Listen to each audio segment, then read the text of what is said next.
Medzi Slovenskom a Tureckom nie sú otvorené žiadne politické otázky.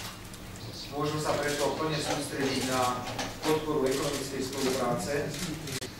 Rád by som predstavil Slovenskú republiku ako krajinu, ktorá je veľmi atraktívna pre zahraničných investorov. Nepochybne každý dobrý projekt z Tureckej republiky bude na Slovensku vítaný. Za prioritu v ekonomickej spolupráci medzi Slovenskom a Tureckom by som však označil oblasť energetiky. Slovenská republika je súčasťou Schengenu.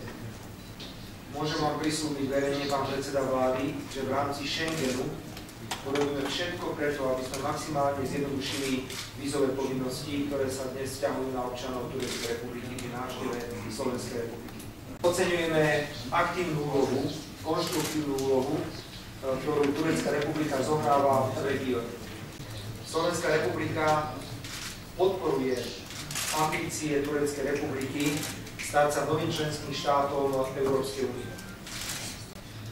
Veľmi presne som pánovi predsedovi vlády povedal, že Slovenská republika podporuje rozširovanie Európskej únie aj preto, lebo vníma členstvo v Európskej únie ako mimoriadne prospešné pre každú krajinu.